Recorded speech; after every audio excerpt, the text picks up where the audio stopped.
Bismillahirrahmanirrahim. Alhamdulillahirabbil alamin. Wassalatu wassalamu ala asyrafil anbiya'i wal mursalin Muhammadin wa ala alihi wa sahbihi ajma'in, amma ba'd.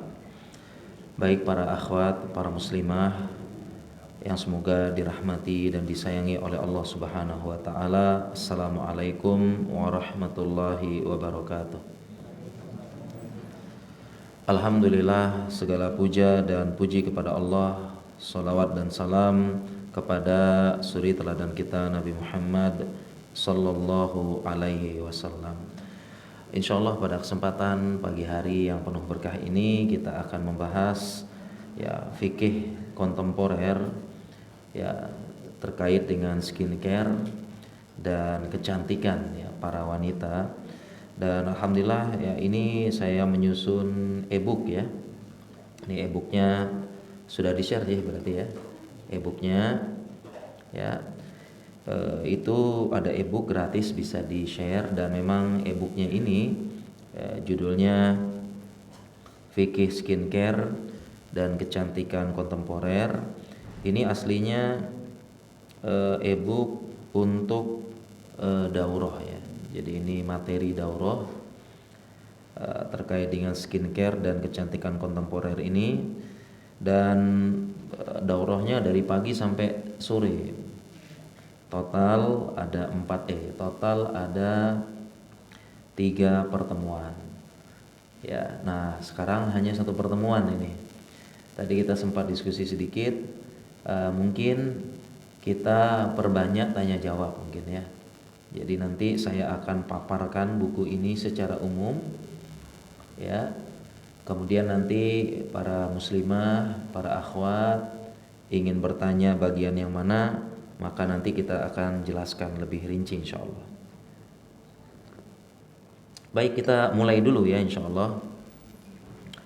Dari pertama judulnya itu Fikih Skincare dan Kecantikan Kontemporer.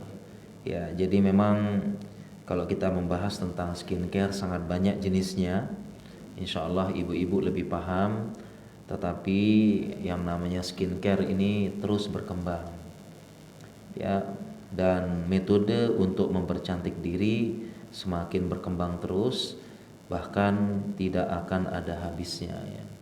Jadi berkembang terus bagi caranya, metodenya ini terus berkembang ya. Ada pembersih wajah, pelembab, toner, sunscreen, anti aging, eye cream, pencegahan jerawat, whitening, eksfoliator, serum, essence dan sebagainya. Insyaallah ibu-ibu lebih paham ya. Demikian juga tadi yang skincare-nya ya, berupa krim, berupa tindakan non invasif. Ada juga yang merupakan tindakan invasif Yang tindakan invasif seperti dan invasif ini dibagi 2 ya. Ada yang non bedah, ada yang bedah. Yang tindakan invasif yang non bedah ya, misalnya terapi laser ya, menghilangkan flek. Ada terapi di orang bilang sih setrika wajah ya, atau eksfoliator. Ini sekarang bisa menggunakan fisik, pakai alat, pakai kimia, itu menggunakan krim-krim khusus ya. Dan ada juga menggunakan radiofrekuensi ya. Jadi menggunakan beberapa sinar dan gelombang tertentu sehingga menyebabkan kulit-kulit mati terkelupas dan diganti dengan kulit yang muda. Ini prinsip dari eksfoliator. Kemudian yang terapi non invasif ya, itu juga misalnya suntik botox ya, dengan berbagai macam jenisnya. Ini kita bahas. Kemudian juga suntik filler dengan berbagai macam filler, mulai dari kolagen, mulai dari suntik-suntik lemak ya, atau suntik lemak atau pemindahan lemak ya. Demikian juga dengan tanam benang ya, tanam benang atau thread tanam benang. Ada juga terapi tarik benang ya. tarik benang atau yang disebut dengan thread lift, ya itu ditarik ke belakang supaya lebih mudah. Ya, dan masih banyak terapi-terapi lainnya yang di zaman yang ini terus berkembang. Ada intense pulse light, high intensity focus ultrasound ya. Ada terapi platelet rich plasma atau PRP. Ya, itu kita jelaskan nanti insya Allah. Ya, kemudian terapi DNA ikan salmon, nah, itu juga terapi terbaru. Ya, sekarang sudah ada produk rejuvannya. Produk rejuvannya yang lebih dalam tanda kutip ya, lebih kental ya, sehingga cuma menyuntik DNA salmonnya hanya di beberapa titik saja seperti itu. Ya. Dan masih banyak yang lainnya, begitu juga dengan terapi kecantikan yang bedah, ya bedah operasi macam-macam ini kalau bedah lagi ya, operasi memancungkan hidung, menebarkan bibir, ya operasi membuat dagunya menjadi lancip ya, ada operasi rahangnya dipotong ya. Ya, ini namanya sini kan mandibula sama maksila, nama tulangnya itu dipotong, itu supaya kemudian dagunya dilancipkan supaya bagus ya, karena beberapa ras, beberapa suku itu dagunya kotak, biasanya pada suku Cina dan Korea itu dagunya kotak. Nah itu dipotong, tulangnya dipotong supaya lancip ya, itu operasi. Terus operasi tanam rambut juga ada ya, rambutnya ditanam ya. Kemudian ada operasi kuping juga ada, jadi kupingnya itu terlalu menyamping, ditarik ke belakang ya. Operasi memancungkan hidung ada, operasi membuat garis mata itu juga ada ya, karena terutama orang Korea, orang Cina itu dia tidak punya garis mata baik yang atas maupun bawah, dan matanya sipit itu, dan itu membuat mata semakin sipit ya, itu ada dibuat garis mata ya, dan itu operasi yang umum dilakukan oleh orang Korea dan Cina, membuat garis mata gitu ya. Dan operasi operasi penanaman silikon ya, di bagian depan, bagian dada, silikon bagian belakang ya, di bibir bawah biar tebal ya, kemudian di tempat-tempat lainnya ya. Demikian juga dengan operasi pemindahan lemak, terapi lemak autologus ya, lemak-lemak yang numpuk di perut ya dipindahin ke bagian di bokong ya. Ya, lemak di bagian tertentu dipindahin bagian depan, bagian dada ya. Jadi terapi sekarang masya Allah ya, sekarang sudah teknologi kecantikan terus berkembang ya, masya Allah ya. Jangankan perempuan ya, laki-laki saja itu terbang ke Korea, terbang ke Thailand, pulang-pulang cantik laki-laki ya. Itu berkembang sekali ya teknologi skincare ini ya, masya Allah dia terus berkembang dan tidak ada habisnya. Mengapa demikian? Karena memang memanfaatkan ya istilahnya fitrah perempuan ya. Jadi fitrah perempuan itu selalu berputar masalah kecantikan ya, makanya ada salah satu bisnis yang tidak rugi ya, tijaratan lan taburu itu katanya ya, itu salah satunya bisnis kecantikan dan bisnis skincare ya. Jadi perempuan akan melakukan apapun untuk kecantikan ya, apapun akan dilakukan ya. Jadi bisnis skincare selalu muncul terobosan ya. Barusan kemarin terapi DNA salmon, sekarang sudah muncul exosom ya, dan sebagainya. Itu banyak sekali ya muncul berkembang ya. Dan terkait dengan fikih skincare ini kalau kita cerita banyak ya, banyak sekali perkembangan, banyak sekali teknologi nggak ada habisnya ini kalau kita sebutkan satu persatu banyak ya. Tetapi kita akan bahas pertama secara umum dulu. Kita akan bahas secara umum ya terkait dengan hukum skincare ini, kaidah umum ya.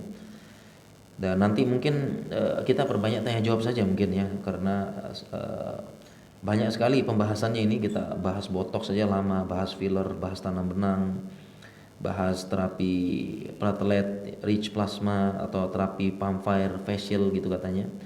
Itu juga udah banyak ya pembahasannya, sedangkan kita hanya satu pertemuan. Ya baik ya, jadi ada beberapa syak terkait dengan skincare dan produk kecantikan ya, yang kontemporer, yang berbagai macam jenis isi tujuan sekarang ini. Kita ada beberapa kaidah yang perlu yang perlu kita perhatikan. Jadi yang pertama, kita perhatikan halal haramnya dulu. Ya, yang pertama kita perhatikan halal dan haram. Baik halal penggunaannya, ya halal dari isinya dulu ya. Jadi pertama nih halal paling jelas harus ya. Halal, baik isinya halal, ya isinya halal maupun proses pembuatannya halal. Nah, jadi jangan sampai isinya nanti mengandung porsin ya. Mengandung porsin itu ada babinya. Ya, ataupun mengandung zat-zat tertentu, misalnya pakai bovin itu sapi, tapi kita harus perhatikan penyembelihan sapinya harus sesuai syariat ya. Ya, kemudian bahan-bahan yang lain juga harus halal. Ya, ini kalau MUI mengeluarkan fatwa tidak boleh menggunakan albumin manusia. Ya, albumin manusia. Jadi halalnya itu jelas, pertama halal. Ternyata bahan-bahannya saja nggak cukup, ternyata ada proses pembuatan, dan bahkan proses pembuatan inilah menjadi titik kritis dari kehalalan ya. Ya kenapa? Karena kan skincare ini berbagai macam tuh buatnya itu di laboratorium ya, artinya kita harus beberapa zat tertentu harus diekstrak, harus dibeginikan, itu kadang-kadang dibuat di laboratorium. Ya, apalagi seperti DNA salmon itu mau nggak mau di laboratorium ya untuk mengekstrak DNA-nya. Nah, proses meskipun alat bahan-bahannya halal, ya bahan-bahannya halal, tetapi proses pembuatannya juga harus halal. Ya, contoh misalnya pada proses DNA salmon misalnya, kita perlu paham bagaimana proses ekstraksi DNA-nya. Itu harus ada berapa tahap di laboratorium, dan ini pekerjaan saya dulu sehari-hari ya. Pekerjaan sehari-hari bagaimana sel itu dilisis, dipurifikasi, diendapkan, baru nanti didapatkan hasil DNA-nya. Dan itu ada penambahan. Ya, penambahan zat medianya. Kadang media terbuat dari agar darah, ada agar coklat ya, kemudian ada beberapa media lainnya, ini juga harus halal. Demikian juga dengan proses purifikasinya ya halal, dan sebagainya, penambahan zatnya ya. Dan berarti kita harus pastikan halal ya, halal ya. Ini makanya kalau sebelum pilih-pilih, sebelum beli dan sebagainya, itu harus cari yang halal, lihat isinya seperti itu. Ya, ini secara umum ya, pembahasan halal haram panjang lagi nih. Ya, ini saya sengaja tampilkan secara umum, nanti mau mendalami yang mana kita perbanyak tanya jawab. Jadi halal jelas harus halal ya. Kemudian yang kedua, ya setelah halal ya, jangan sampai menimbulkan bahaya. Ya, menimbulkan bahaya. Ya, jadi jangan sampai nanti kita pengen cantik tapi malah rusak. Ya, dan dalilnya la doror wala diror. Ya, tidak boleh melakukan hal yang bahaya dan membahayakan. Ya, ini tidak boleh. Ya, tidak boleh. Ya, contohnya ya. Membahayakan misalnya kalau pada krim-krim, terutama krim pemutih itu biasanya dicampurkan dengan merkuri. Ya, merkuri ini memang hasilnya lebih cepat putih, lebih cepat cerah, tapi berbahaya untuk kulit. Bukan hanya kulit, seluruh tubuh dan organ-organ yang lainnya. Ya, hati-hati ya. Dan ini kadang-kadang merkuri ini ditambahkan secara ilegal. Jadi produk-produk kecantikan itu menambahkan dengan diam-diam, dengan ilegal. Akhirnya banyak disita, banyak dilakukan razia oleh BPOM. Ini juga hati-hati kalau memilih memilih produk skincare, usahakan pilih dari produk yang terpercaya. ya yang terpercaya, karena kadang-kadang mereka diam-diam ini memasukkan merkuri, zat-zat bahaya yang lainnya. Kemudian demikian juga anti jerawat, dimasukkan obat-obat antibiotik yang yang secara sembarangan dosisnya, ya. Karena kalau penggunaan antibiotik itu harus tepat dosisnya, ya, karena kalau tepat jerawatnya hilang, apalagi jerawat kebanyakan bakteri, ya. Tapi kalau dosis berlebihan nanti bakterinya bisa kalau berlebihan bisa mematikan bakteri-bakteri lainnya yang bermanfaat. Kalau kurang dosisnya maka terjadi resistensi bakteri. Bakterinya nggak mati semua, tapi yang sisa hidup itu dia resisten terhadap antibiotik tersebut dan tidak mempan lagi. Akhirnya kulitnya rusak, wajahnya rusak. Ya, kita harus hati-hati memilih produk skincare tadi, ya, produk skincare. Ya, pilih yang sudah terpercaya, yang punya merek, apalagi lebih baik lagi sudah lolos BPOM, ya, Badan Pengawas Obat dan Makanan. Karena banyak yang pengen cantik tapi ada produk-produk yang mohon maaf ya entah berantah mungkin, ya, cuma mulut ke mulut, ya mungkin bagus tapi kan tidak bisa menjamin, ya. Ya, kita bukan dan ini bukan berarti tidak boleh, ya, tapi kita sekedar mengingatkan agar hati-hati. Pilih yang udah jelas produknya, ya. Ya, karena sekarang sudah ngetren, ya, jadi memanfaatkan sisi wanita pengen cantik, ya, kadang-kadang banyak maklon di mana-mana. Jadi pabriknya cuma satu, ya, tetapi maklon, ya. Jadi ada selebgram, ada artis, ya, dia pesan di situ di pabrik itu. Nah, cuma beda merek doang.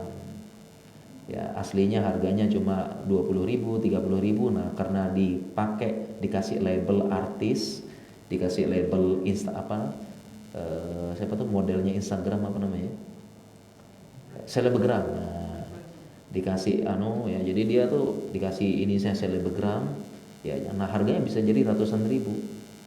Padahal aslinya di maklonnya itu cuma 20.000, 30.000, tapi karena dikasih labelnya artis, dikasih labelnya selebgram, jadi 300.000, 400.000. Bahkan kalau artis-artis besar jadi 1 juta, berapa juta krim doang. Padahal maklonnya sama di pabrik tertentu yang menerima maklon, gitu. Ya, seperti itu. Ya, dan mereka pakai endorse artis, ya, artisnya saya pakai ini, begitu, ya, kinclong. Iyalah, artisnya kan sudah merawat sekian tahun. Sedangkan orang-orang perempuan-perempuan baru merawat, ya. Jadi kadang-kadang menggunakan teknik tertentu untuk mendagang, gitu, ya. Nah, jadi jangan sampai yang kedua ini jangan sampai menimbulkan bahaya, ya. Jadi malah atau misalnya contohnya yang menimbulkan bahaya, contoh tadi kan krimnya, sekarang metodenya. Ya, metodenya jangan sampai berbahaya. Ya, harus dengan saran ahli. Berbagai macam operasi hati-hati. Ya, kita tidak perlu cerita operasi ini, operasi itu malah bikin merusak. Ya, malah mukanya peot, mukanya miring sebelah hasil operasi. Ya, ini hati-hati, bahaya. Ya, demikian juga ada terapi eksfoliator yang ekstrim, ya. Jadi eksfoliator itu intinya adalah menghancurkan mengganti sel yang sudah tua di wajah itu dihilangkan, kemudian diganti dengan sel yang muda. Jadi dihilangkan pertama bisa dengan cara physically, dengan teknik dia dengan cara ada alatnya yang muter-muter gitu, ya. Itu kulit-kulitnya. Yang kedua dengan chemically, dikasih bahan-bahan kimia tertentu, jadi kulitnya mengelupas, kulit wajah. Yang ketiga tadi dengan menggunakan radio frekuensi, menggunakan ultrasound, gelombang-gelombang tertentu dikasih ke mukanya, ya. Dan hasilnya memang kalau sesuai dengan ahlinya bagus, tapi kadang-kadang berlebihan, ya, sehingga kulit wajahnya terkelupas banyak dan cukup dalam, ya, sampai di bawah epidermis. Ya, akhirnya muncullah istilah namanya face crab ya, jadi muka kepiting. Jadi ada kayak kepiting direbus ya. Kalau kepiting direbus gimana? Merah ya, merah. Jadi mukanya saking merah-merah begitu ya, itu karena apa ya, merah-merah setengah luka sebenarnya, karena kulit luarnya itu dihilangkan dengan metode tadi, eksfoliator tadi, atau orang bilangnya setrika wajah. Ya ini kalau dilakukan oleh ahlinya bagus ya, bisa mungkin ya, tapi kalau sembarangan ini berbahaya malah. Demikian juga jangan sampai menimbulkan bahaya, misalnya kayak infus whitening itu juga hati-hati ya, itu infus whitening juga yang disuntikan dosisnya lumayan tinggi ya, disuntikan vitamin C sampai 6.000 mg, padahal kebutuhan kita cuma 750 ya, bukan 75, maaf ya, cuma 75, suntikan 600 sekian ya. Kemudian glutathione itu harusnya, glutation atau glutathione itu harusnya maksimal 600 tapi disuntikan 1200 ya. Ini hati-hati ya, hati-hati ya. Jadi udah 2 poin ya, kaedah ini, kaedah umum skincare sama kecantikan, bahan halal, cara dan pembuatan. Yang kedua, jangan membahayakan. Dan hati-hati ya, banyak ini, sekali lagi banyak sekali yang terobsesi cantik ya, putih, glowing, tapi malah membahayakan ya. Kemudian kaidah selanjutnya, ini kaidah umum ya. Kaidah selanjutnya dalam skincare dan terapi kecantikan, tidak boleh namanya tadlis. Tadlis ini artinya secara bahasa penipuan. Tadlis ini penipuan.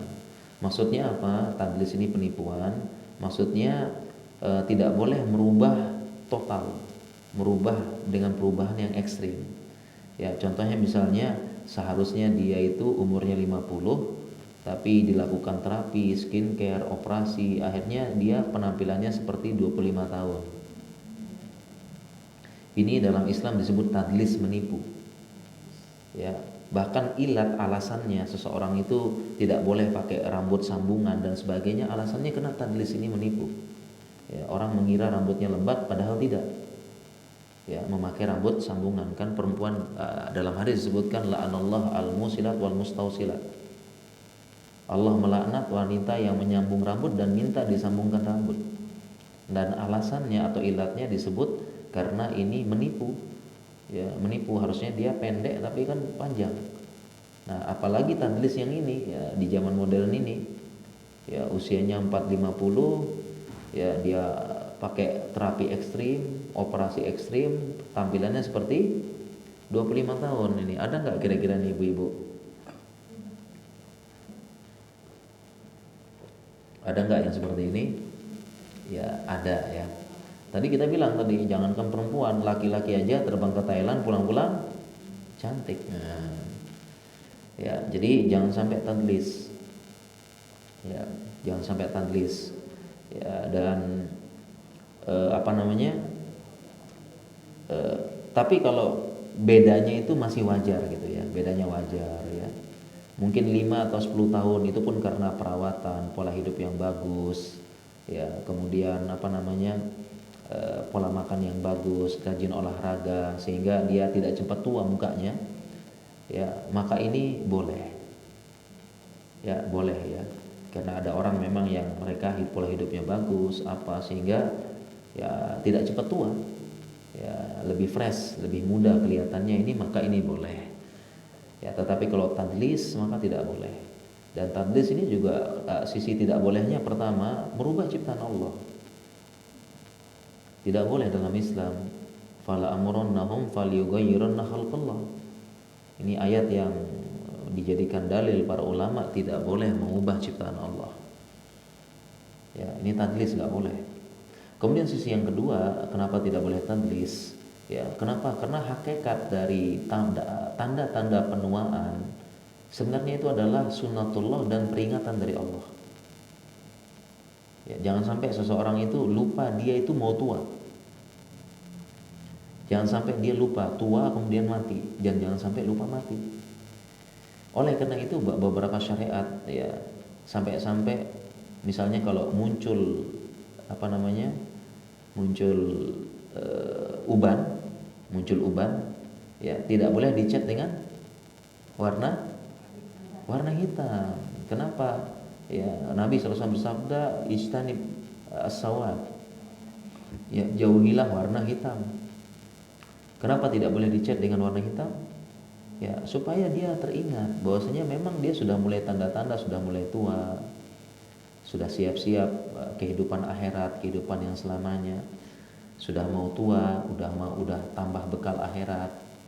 Makanya syariat tidak boleh ya, warna putih uban dicat dengan warna hitam. Nah, begitu juga dengan perempuan. Ya, jadi kalau perempuan itu sampai kapan gitu ya, pengen cantik terus. Usia sudah 50, 55, 60. Sampai kapan? Mau kelihatan muda terus, seger terus, ya, ranum terus, sampai kapan? Ya, terkadang tidak bisa melawan sunatullah. Dan semua itu sebenarnya adalah peringatan. Ya, supaya jangan lupa dengan akhirat, jangan lupa dengan kematian, dan itu tanda-tanda peringatan dari Allah. Ya, kerutnya udah banyak. Ya, kerutnya udah banyak menunjukkan sudah tua. Ya, kemudian dia operasi, dia kelihatan seperti 20, 25, dia lupa, oh saya masih muda kok, masih lama. Bikin dia lalai. Ya, bikin lalai dengan kehidupan akhirat. Dan itu juga membuat kehidupan tidak tenang. Ya, harusnya sudah berjalan sesuai sunatullah. Saya umur segini udah 50, udah segini harusnya fokus hidupnya tenang. Ya, fokus dengan cucu, ya mencari ketenangan hidup. Nah, tiba-tiba udah 60 saingan sama yang 20 ya. Ya, pengen cari perhatian, pengen heboh, pengen yang dipuji-puji laki-laki. Ini kan capek kayak gini. Sampai kapan? Cari perhatian manusia, pengen dipuji publik, pengen menjadi sorotan terus. Itu kan capek itu sebenarnya. Capek, lelah. Ya, dapat pujian manusia, perhatian manusia kan lelah. Ya, nanti ketika manusia memuji dia terbang, ketika mencela dia drop. Ya, ini sampai kapan? Nah, sehingga ini salah satu fungsi terkait perawatan kecantikan, tidak boleh tadlis, tidak boleh penipuan. Sudah 50 ya operasi jadi 20, 25. Ya, ini tidak boleh. Ya, dan ini juga bagi ibu-ibu, ya boleh tampil cantik, boleh ya ibu-ibu, ya. Boleh, siapa yang larang? Boleh. Yang penting tadi perhatikan kaidah. Ya, dan jangan sampai tadlis. Ya, jangan sampai lupa ya bahwasanya sunatullahnya ya, namanya perempuan, secantik-cantik perempuan ya pasti akan hilang kecantikan. Bahkan ada suatu saat nanti hilang total. Hilang total kecantikan. Coba kita lihat ya, artis-artis, publik figur yang dulu menjadi ikon kecantikan. Nah, coba lihat. Artis yang dulu jadi ikon kecantikan sekarang gimana nih? Ya. Yang dulu tahun 70, 80 ikon kecantikan sekarang gimana? Sudah 70 umurnya. Masih cantik enggak? Udah hilang. Ya, bukan cantik lagi. Dulu dipuji kecantikannya, sekarang dikasihani. Mohon maaf, udah bongkok, udah keriput, udah apa. Ya, dan bahkan syariat pun menyebutkan bahwasanya sudah la yuridun nikah, sudah tidak pengen. Syariat mengatakan ya isna minal mahid, yang sudah tua, yang sudah menopause, dia udah tidak memunculkan nikah lagi. Ya, dia tidak punya nafsu dan yang melihat pun tidak nafsu. Ya, begitu. Ya, karena kecantikan udah hilang total. Nih Al-Qur'an yang mengatakan fakta yang tidak bisa dihilangkan. Fakta dan Al-Qur'an. Ya, fakta dan Al-Qur'an. Ya, jadi mau sampai kapan begitu? Nah, ini hikmah ya, kenapa dalam ada batasan, ada koridor-koridor yang syariat tetapkan. Ya, oleh karena itu salah satunya adalah tidak boleh tadlis. Ya, tidak boleh ada penipuan gitu. Kemudian selanjutnya, kaidah selanjutnya udah berapa kita? 3 ya. Sekarang yang keempat. Yang keempat, dalam melakukan perawatan skincare dan terapi kecantikan yang macam-macam tadi, ya, kaidah yang keempat, tidak boleh idman namanya.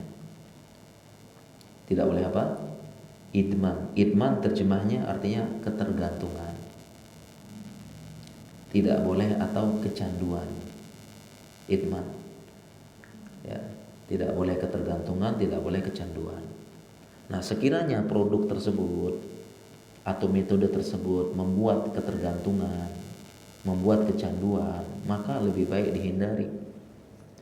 Memangnya bisa skincare, terapi kecantikan bikin kecanduan, bikin ketagihan? Jawabannya bisa. Ya, contoh yang paling ekstrim dulu ya. Contohnya operasi kecantikan.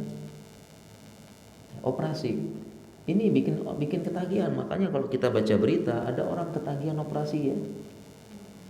Operasi plastik. Ketagihan akhirnya dia. Sekali operasi dan ada namanya kalau dalam dunia gym itu ada istilahnya dysmorphia. Jadi dia apa ya? Orangnya gym itu dia setiap ngaca selalu merasa tubuhnya kurang. Padahal sudah otot gitu loh. Akhirnya ada penyakitnya namanya body dysmorphia. Ya, ini sebagai gambaran ya. Jadi orang gym tuh selalu merasa setiap mengaca selalu merasa apa? Ototnya kurang. Padahal dia ototnya paling bagus di antara orang-orang awam. Ini nama penyakit namanya body dysmorphia. Demikian juga dengan model kecantikan. Ya, mereka sampai kena penyakit namanya anoreksia nervosa atau anoreksia bulimia.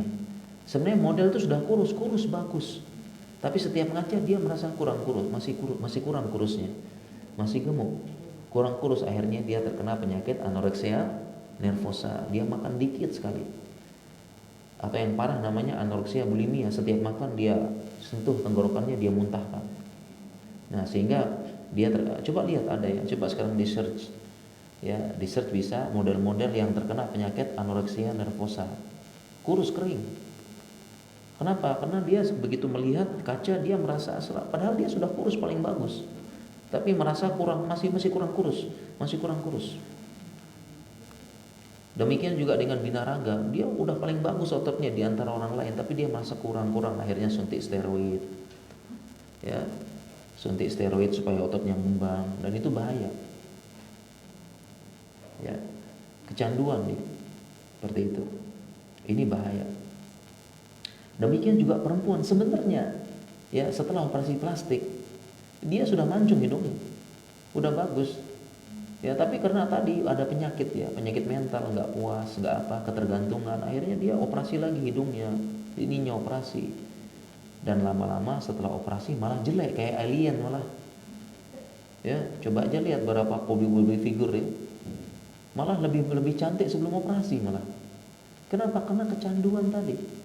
Idman, kecanduan operasi, dan ini nyata fakta, kecanduan operasi. Ya banyak tokoh-tokoh, ya tokoh-tokoh mukanya aneh, rusak. Ya mungkin kalau sekali operasi bisa mungkin, tapi karena berkali-kali diobak-abrik dan mungkin ada kesalahan atau apa, mukanya rusak. Banyak, silakan cari public figure rusak mukanya. Ya artis-artis yang dulu cantik sekarang jadi apa? Dulu ganteng jadi apa? Jadi ini malah aneh mukanya. Kecanduan operasi plastik itu pasti karena operasi plastik berulang-ulang, diobrak-abrik ya, dipasang tanam, bongkar pasang, rusak mukanya. Ya saya rasa jemaah pernah lihat belum jemaah? Pernah ya ngelihat yang operasi rusak wajahnya? Banyak ya, di operasi rusak. Idman ini. Nah ternyata perempuan juga demikian. Sebenarnya dia udah cantik, paling cantik deh ini, cuma tetap merasa kok saya kurang cantik ini. Nah, ini merasa kurang cantik masih, padahal dia udah paling cantik itu di antara yang lain ya, tapi dia masih merasa belum cantik. Akhirnya apa namanya, dia tambah lagi skincare-nya ya, dia ke klinik mungkin berapa kali, sepekan berapa kali facial, melakukan perawatan tertentu ya. Kemudian begitu ada produk baru dicoba, ada ini baru dicoba, dan akhirnya disibukkan dengan kecantikan ya, detail-detail kecil, sibuk ada jerawat sedikit, stres, depresi, ya, susah sholat, susah makan. Ini sudah itman namanya. Ada yang seperti ini. Ya, begitu juga dengan bentuk tubuh, sebenarnya sudah bagus, profesional, tapi pengen langsing kayak apa dia? Pengen langsing kayak mungkin artis, padahal artisnya juga operasi sana sini, operasi lemak, operasi pasang silikon. Ya, dan banyak sekarang public figure, saya normal, saya apa, padahal operasi gitu ya. Operasi ya. Jadi menjual mimpi kepada kepada publik, padahal dia berbohong, dia pun operasi, nggak mungkin didapatkan dengan produk itu. Ya, jadi ada perempuan ya, saking pengennya ngerawat tubuh, pengen terlihat cantik, tadi kecanduan, semua dicoba, semua ini kehidupan sehari-harinya memikirkan bagaimana cantik, bagaimana putih, bagaimana glowing, ya sisi-sisi detail diperhatikan, bikin stres, bikin depresi, bikin nggak mau keluar rumah. Ya, ini sudah itman namanya ini. Ya, produk tertentu ya, kalau nggak pakai ini saya nggak mau. Itman ini udah namanya kecanduan. Ya, maka tidak boleh para jamaah ya, para akhwat, para muslimah, tidak boleh ya itman seperti ini. Hati-hati, ini celah setan masuk. Sekali lagi, cantik boleh ya, merawat boleh, bahkan ini termasuk fitrah perempuan. Fitrah perempuan itu terlihat cantik. Keseharian mereka ngomong kecantikan. Kecantikan suatu hal yang sensitif, makanya tidak boleh disindir-sindir. Kok makin gelap jeng, kok makin kusam, wah ini langsung ngaca terus. Ya, tidak boleh juga disindir dikit, kok gemukan dikit nih jeng, wah dia nggak makan sebulan gitu ya. Biasa perempuan, ya kecantikan wajar. Nah, tapi ketika menyebabkan itman kayak tadi, apalagi sampai mengorbankan agama, buat apa? Ya, gara-gara jerawat, gara-gara ini uring-uringan, sholat ditunda, ya, sholatnya diundur-undur karena uring-uringan, muncul jerawat, ya berat badan nggak turun-turun, uring-uringan. Ini buat apa seperti ini? Apalagi yang dikorbankan apa? Agama. Ya, jangan ya, ini itman. Kemudian kita lanjutkan syarat selanjutnya. Ya, syarat selanjutnya udah dapat berapa kita nih? Halal, tidak boleh bahaya, doror, tidak boleh tadlis, tidak boleh itman. Kemudian yang kelima ulama membuat kaidah sadduz zara'i. Ya, namanya sadduz zara'i, yaitu sad itu artinya sad itu artinya membendung. Makanya bahasa Arabnya bendungan itu sad. Zara'i artinya jalan-jalan. Dan maksudnya sadduz zara'i, membendung jalan-jalan ke arah keburukan. Ya. Atau mencegah jalan-jalan ke arah keburukan. Maksudnya apa?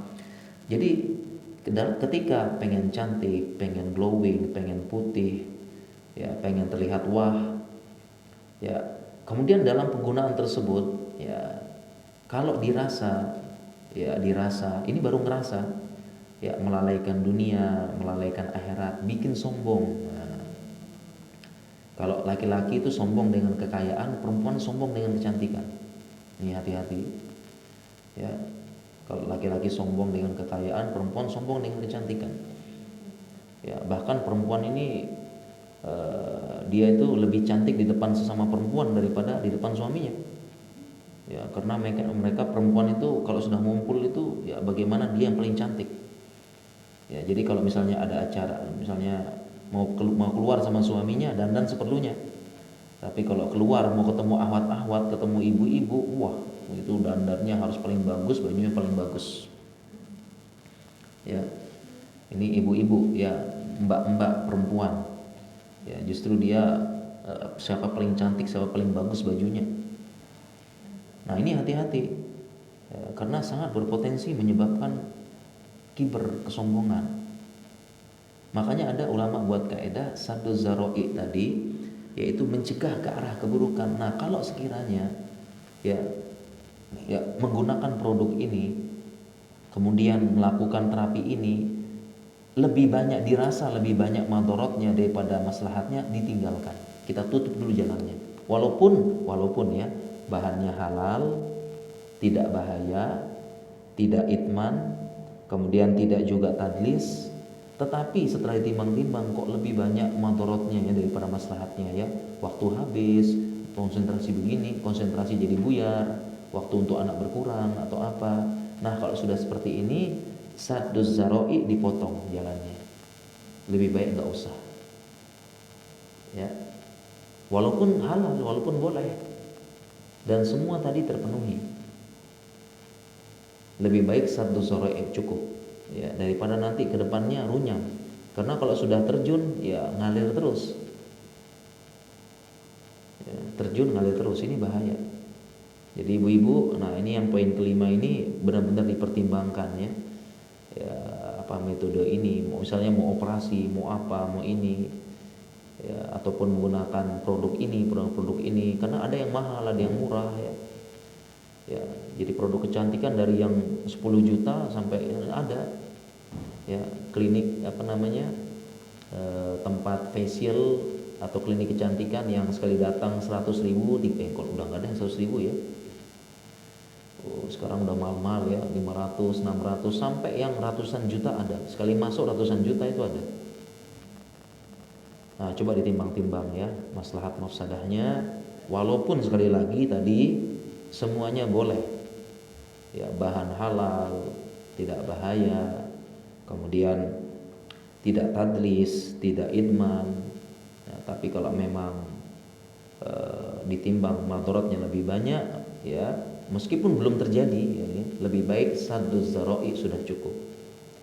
Ya, dicukupkan dengan apa namanya? Perawatan yang normal-normal saja. Ya. Nah, oleh karena itu kemudian kaidah selanjutnya ya, kaidah selanjutnya ditambah lagi kecantikan yang utama untuk suami. Ini paling penting. Bagi yang sudah punya suami, kecantikan paling utama untuk siapa? Untuk suami. Ini kaidah paling penting. Jangan sampai buat suami ala kadarnya tapi di luar cantik luar biasa. Ya, sampai ada ungkapan dalam bahasa Arab, ghazal fil kharij wal kirdun fil bait. Ya, di luar itu kayak kijang, di rumah kayak kera. Nah, ini ungkapan orang Arab ya. Jadi kayak kijang, kenapa? Karena tanduknya itu bertingkat. Orang Arab itu gunakan untuk mengungkapkan keindahan. Seperti rus, seperti kijang, tanduk bertingkat indah. Tapi di rumah kirdun kayak kera. Hati-hati. Kalau keluar wangi luar biasa, cantik, glowing, harum. Sampai rumah bau ketek, bau minyak angin, minyak gosok, bau apalagi bau minyak ya. Ya, bau apalagi kemudian pakai daster robek ya, bau nggak pernah diganti. Ya, plus nggak pernah mandi sekian lama. Ya. Ini jangan. Jadi kaidah selanjutnya adalah kecantikan wanita utamanya untuk suaminya. Ya, bukan untuk show up di luar.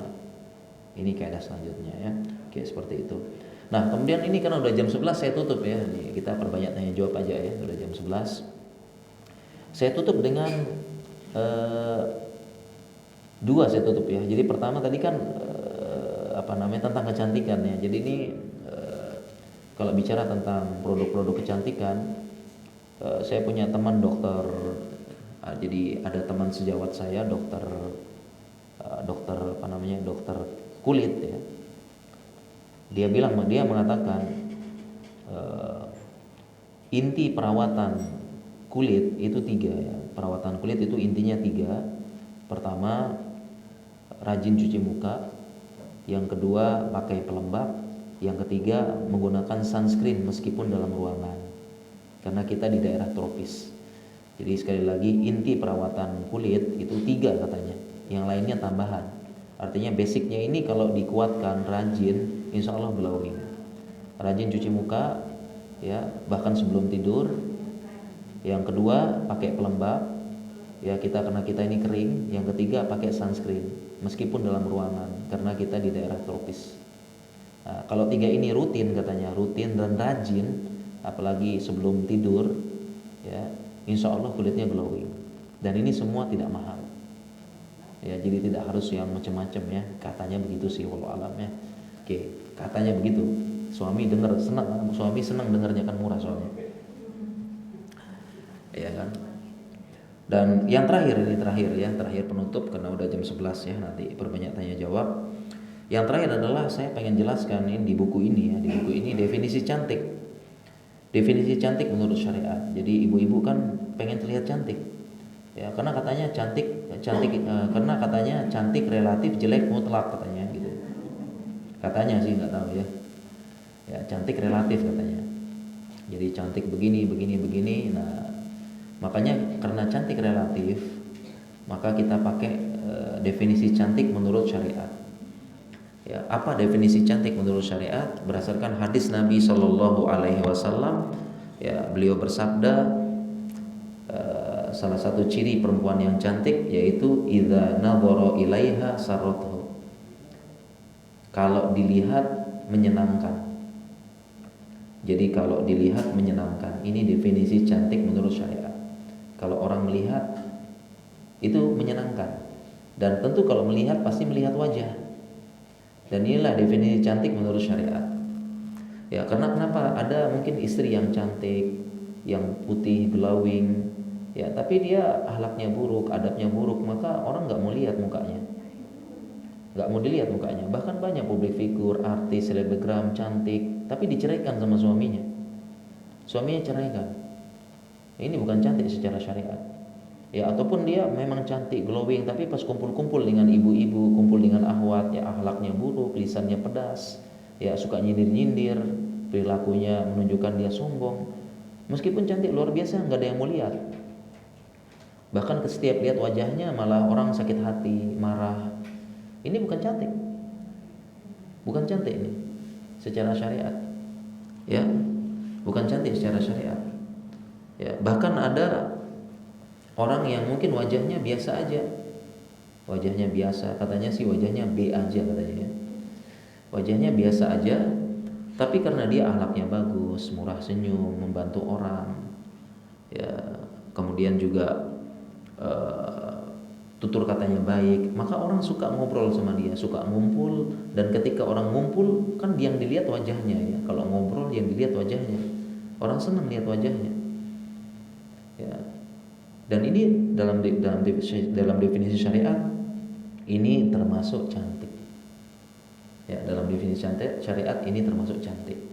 Nah, sekali lagi makanya ibu-ibu, mbak-mbak, para akhwat muslimah, ya cantik boleh ya, tidak ada yang melarang. Bahkan termasuk fitrah, didukung bahkan. Ya, didukung. Perempuan harus cantik.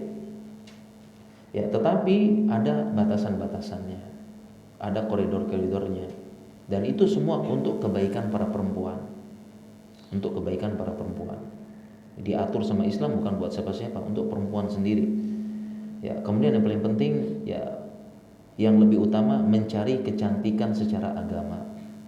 Ya, ingat-ingat hadisnya Nabi, idza nadhara ilaiha sarrathu. Kalau perempuan itu dilihat menyenangkan. Definisi cantik.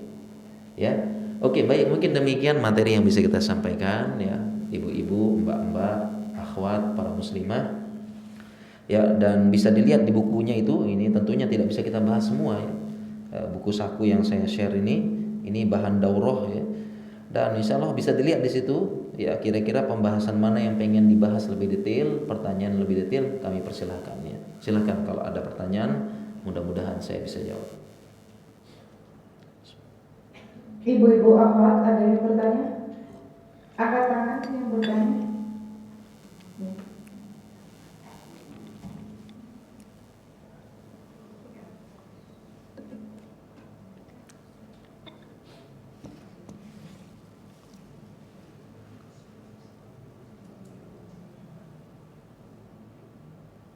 Assalamualaikum warahmatullahi wabarakatuh. Assalamualaikum warahmatullahi wabarakatuh. Mau nanya Ustaz, kalau kita memilih skincare apapun juga itu kan harus halal. Tapi kan ada katanya sapinya harus halal, apanya halal. Terus kita gimana cara memilihnya Ustaz? Apakah cukup dengan hanya stiker halal itu saja kita sudah bisa memilih atau bagaimana Ustaz? Iya, baik. Ya. Baik ya, saya jawab nih. Baik. Ya, baik ya, terkait dengan eh, halal dan haram ya. Tadi kita sudah jelaskan, pertama dari sisi kandungannya, proses pembuatannya. Sebenarnya kita punya kaedah dalam Islam, kaedahnya berbunyi al aslu fil asya al ibahah. Hukum asal sesuatu itu mubah ya, dan halal. Sehingga hukum asalnya skincare itu halal sebenarnya. Jadi hukum asalnya skincare halal.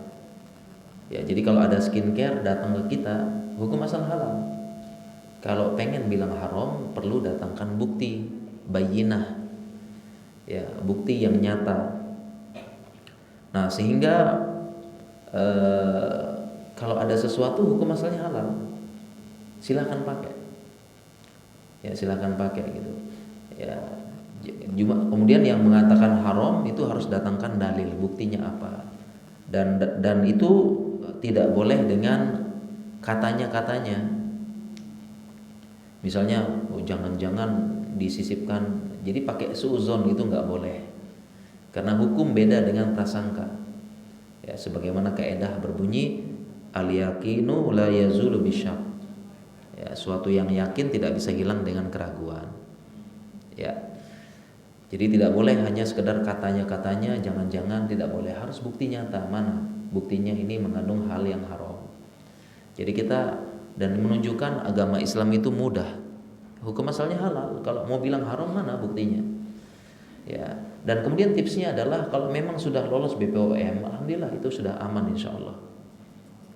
Ya, karena kalau memang ada babinya, porsinnya, pasti BPOM akan melakukan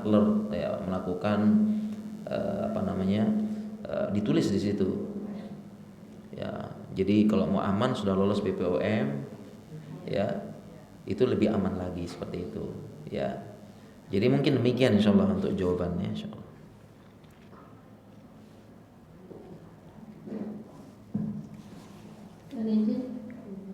Mau izin bertanya Ustaz tentang make up waterproof.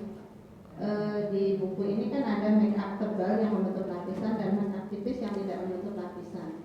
Ini masih agak membingungkan buat kami seperti apa ininya deskripsi tebal dan tipis itu. Kemudian lipstick itu kan ada yang kayak menyerap ke kulit gitu ya. Apakah memang setiap wudhu harus sampai hilang warnanya atau seperti apa untuk sah wudhu? Mohon arahan. Iya, baik ya. Di buku ini saya juga sampaikan tentang make up yang dia waterproof, ya, atau waterproof ini biasanya disebut dengan hidrophobic, ya, atau waterproof. Nah, jadi memang ada make up yang memang dia waterproof. Ya, waterproof itu artinya dia terjemahnya anti air. Ya, dan memang fungsi dari make up yang waterproof itu memang supaya make upnya lebih lama, tahan lama gitu. Ya, memang karena tidak hilang dengan apa? Pertama, tidak hilang dengan keringat. Ya, karena keringat itu ya mayoritasnya air. Nah, makanya dikasihlah lapisan hidrophobic. Ya, hidrophobic artinya anti air. Ya, nah, maka dikasih lapisan-lapisan tertentu ya, dari lemak, dari zat-zat tertentu. Ya, karena salah satu yang menyebabkan make up itu luntur ya keringat, mau banyak sedikit keringat. Nah, maka dibuatlah waterproof gitu supaya tidak gampang hilang. Nah, ternyata memang waterproof sesuai dengan namanya, hidrophobic, dia anti air. Nah, kalau dipakai menghalangi jalan ke kulit, maka wudhu tidak sah. Ya, karena benar-benar menghalangi air ke kulit. Ya, seperti itu. Nah, oleh karena itu memang harus lihat-lihat produknya. Ini waterproof apa enggak? Lipstiknya waterproof apa enggak? Ya, meskipun menyerap ke kulit, tapi kalau lapisannya itu membentuk lapisan, ya, dan air tidak menyentuh ke kulit, maka dia tidak sah. Sebagaimana misalnya pakai kutek, ya, tidak menyentuh ke kulit. Walaupun kuteknya menyerap, tapi dia sudah buat lapisan seperti itu. Nah, ya jadi sehingga ya perlu bijak ya, kalau mau pilih yang waterproof ya mungkin dipakai pas nggak jam sholat ya. Misalnya sekarang nih ya datang kajian pagi pulang sebelum zuhur kan nggak sholat ya. Nah itu nggak apa-apa seperti itu. Kalau memang pakai, tapi kalau mau aman pakai yang make up yang tidak pakai waterproof ya, supaya tidak apa namanya tidak artinya jangan sampai nanti nggak sah sholatnya. Ini ngeri-ngeri sedap ya sholat soalnya nih ya, tidak sah hanya karena make up ya. Dan memang benar ya, memang benar waterproof itu benar-benar menghalangi air ke kulit ya, karena memang sifatnya hidrofobik ya, perlu bijak ya, insya Allah seperti itu ya. Mungkin demikian insya Allah ya.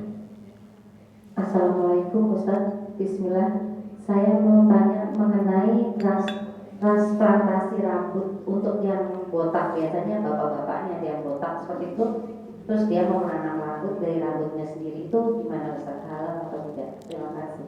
Iya baik ya. Ya baik ya, saya punya tulisan ya, tulisan di buku dan di website juga ada ya tentang tanam rambut ini.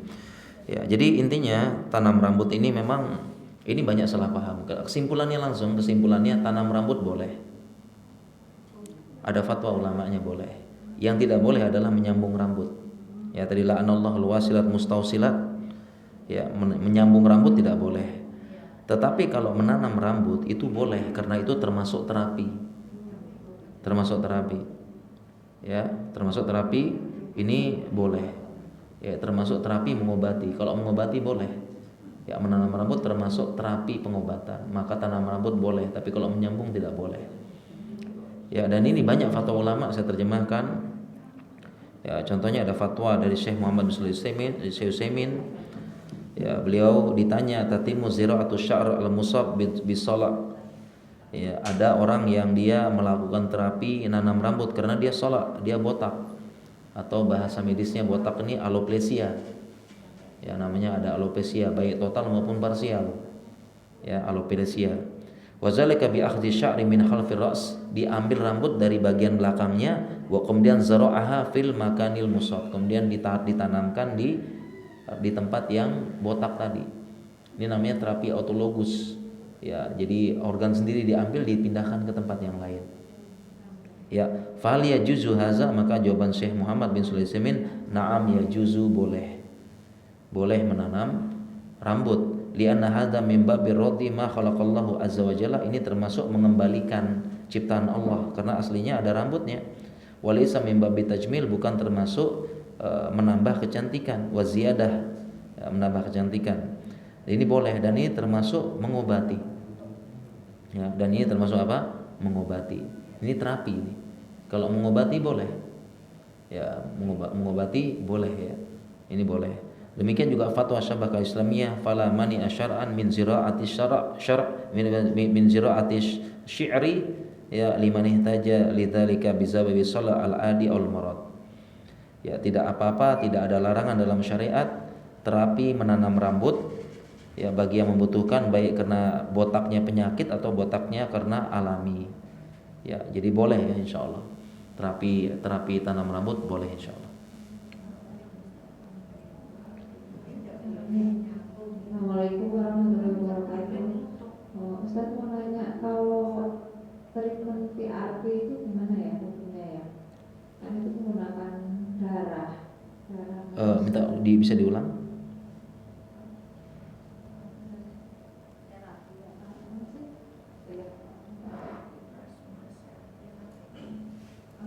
Treatment PRP. Oh, PRP, baik. Ya. Itu menggunakan darah. Iya, baik ya. Oke, untuk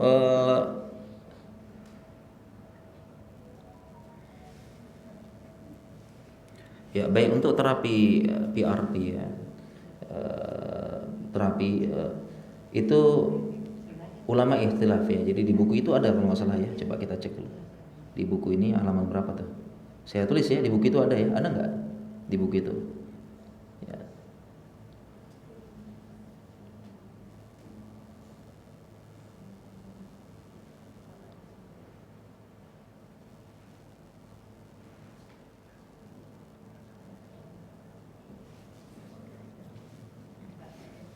Ya ini PRP ya. Jadi ada ya, ada ya di sini ya insyaallah ya. Halaman berapa tuh? Sebentar. Ada ya.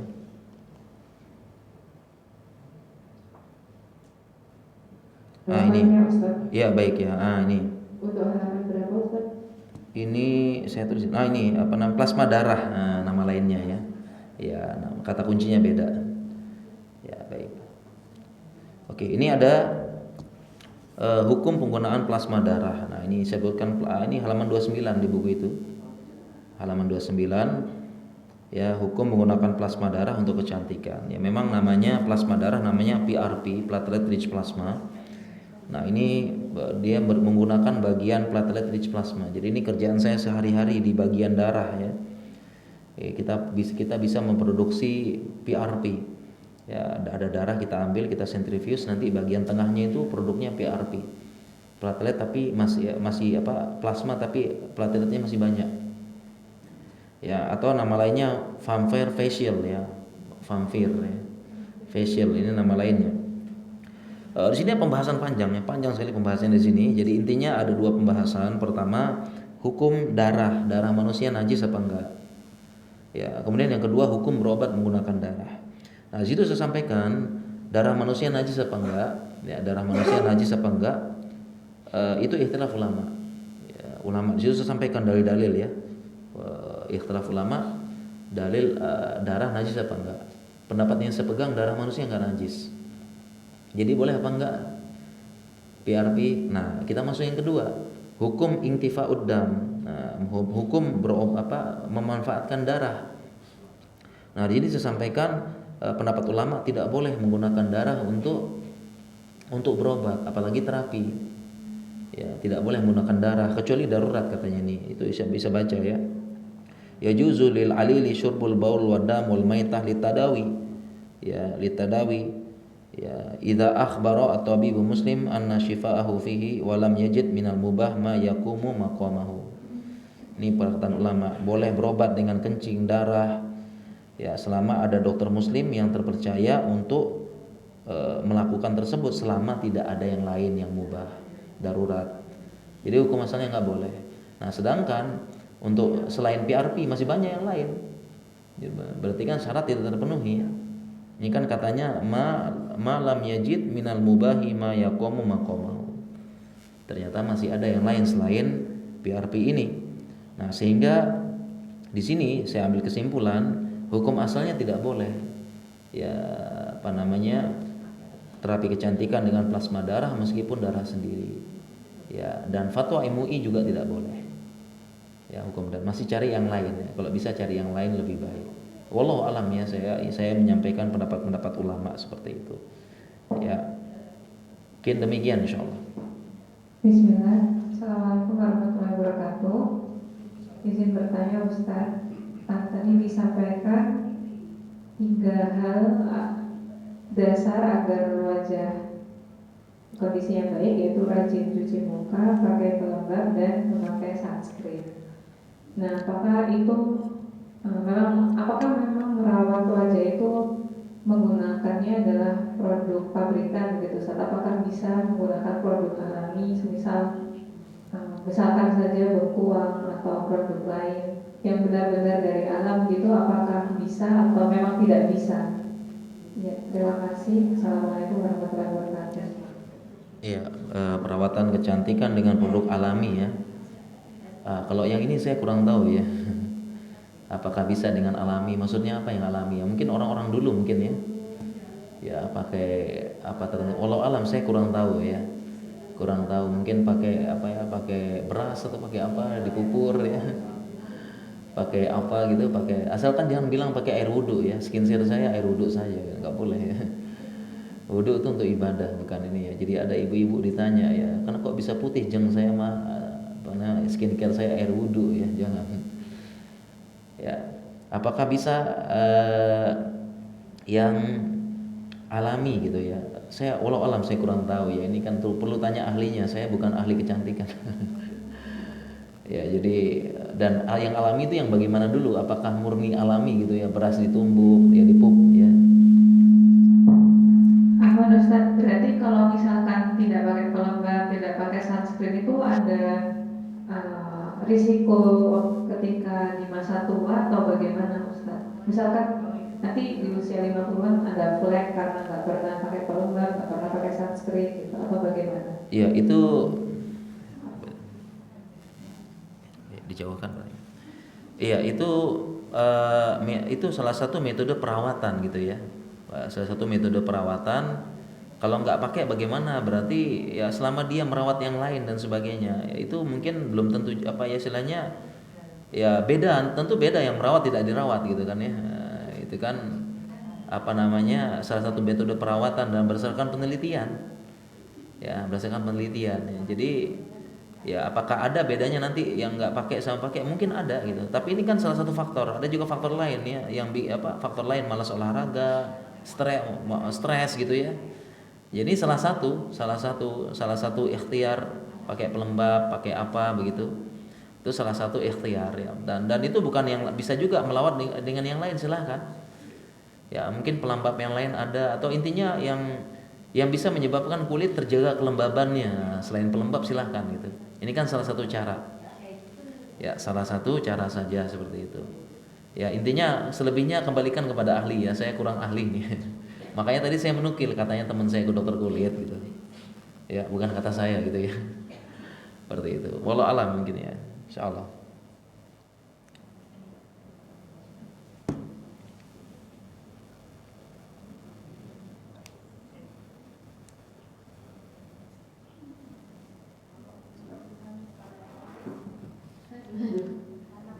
Assalamualaikum.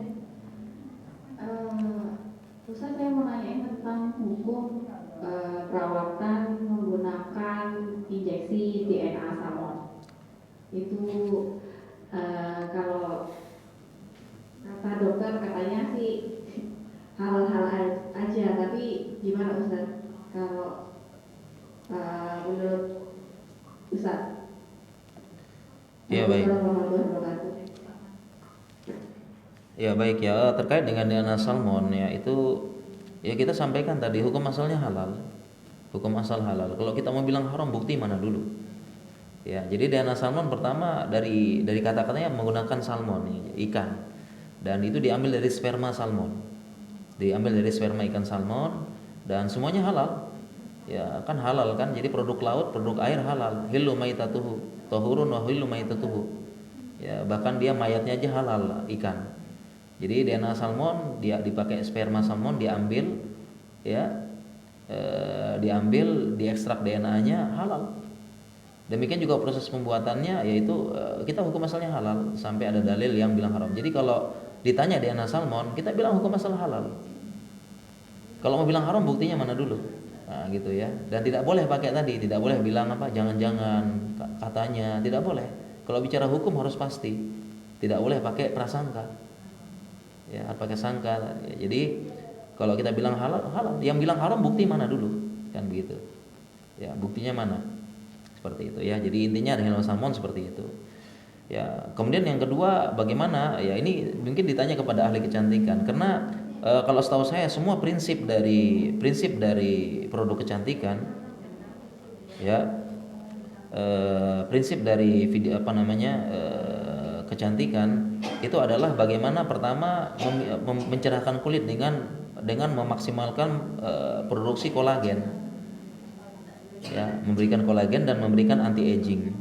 Jadi sebenarnya hampir semua cara kerja baik dari suntik DNA, penanam benang dan sebagainya itu inti-intinya adalah bagaimana memunculkan namanya kolagogenesis. Bagaimana kolagennya nambah karena yang menyebabkan kulit itu kencang, cerah itu adalah produksi kolagennya itu meningkat dan kita semakin bertambah usia kolagennya menurun, itulah menyebabkan keriput. Ya, karena yang menjaga kekencangan kulit itu kolagen. Nah, semua terapi-terapi itu prinsipnya sama, bagaimana kolagennya menjadi meningkat produksinya.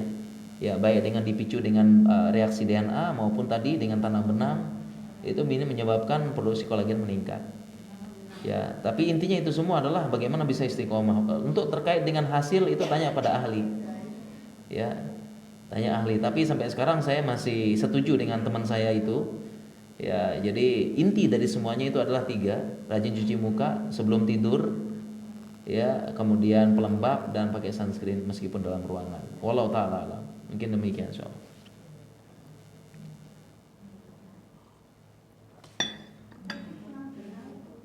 Ya, kalau sudah tidak ada pertanyaan mungkin kita Oh, ada ternyata. Aduh. Assalamualaikum Nggak boleh. warahmatullahi wabarakatuh. Ini tadi Ustaz bilang kalau kepala itu botak bisa ditanam rambut ya. Nah, ini ibu-ibu kebanyakan zaman sekarang itu pakai tanam bulu mata, alis, dan juga merapikan alis itu apa boleh, Ustaz? Ya. Yang kedua Ustaz, pengobatan stem cell ya, dari pakai apa ari-ari, ya apa ari-ari dikom ya, dikom itu, direndam ya, direndam. Itu aja Ustaz. Assalamualaikum warahmatullahi wabarakatuh.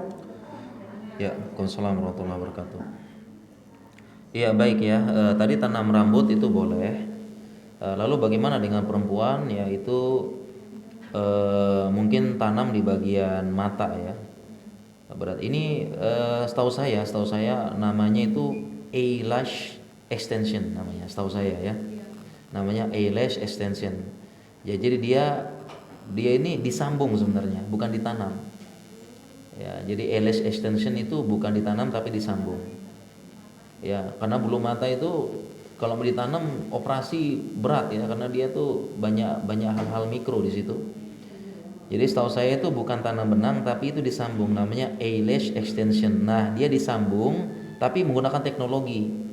Ya, menggunakan teknologi disambung sehingga dia bisa bertahan bisa 2 bulan lebih. Kalau maskara itu kan ya bulu mata palsu kan ya copot ya hilang gitu ya. Ya, balik lagi maskara gitu kan. Tapi kalau ini bisa 2 bulan eyelash extension, maka karena dia nyambung, nah dia tidak boleh ini. Bahkan termasuk hadis tadi, la'anallahu al-wasilat mustausilat.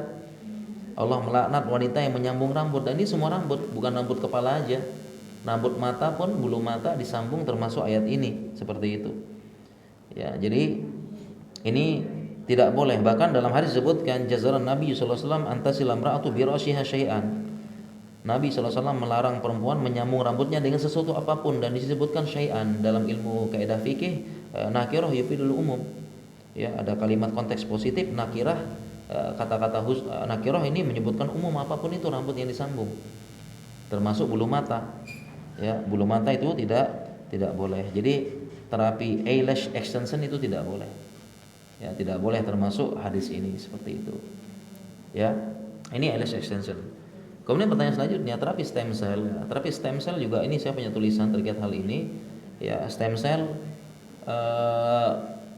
itu sama ya, menggunakan plasenta. Ya, saya punya tulisan para ulama, ada fatwa dari Syekh Utsaimin, apakah boleh ya menggunakan ari-ari bayi. Itu sengaja dicari ari-ari bayi. Kenapa? Karena itu kan sel yang masih muda. Karena prinsip dari stem cell adalah dia mencari sel-sel muda. Ya, yang disebut dengan sel pluripoten, di mana selnya masih muda sehingga dia berpotensi untuk menjadi sel apapun. Ya, dia berkembang. Ya, dia bisa menggantikan sel apapun. Ya, termasuk sel-sel yang sudah tua diganti dengan yang muda. Ini namanya sel stem cell gitu. Ya, diambil dari pertama ari-ari atau bahkan bayi ya, ataupun zat-zat yang masih sangat muda. Ya, plasenta. Saya ditanya apa hukum berobat untuk plasenta, jawabannya boleh. Tapi kalau untuk kecantikan tidak boleh. Ya, tidak boleh. Nah, jadi ini perlu diperhatikan untuk stem cell ya.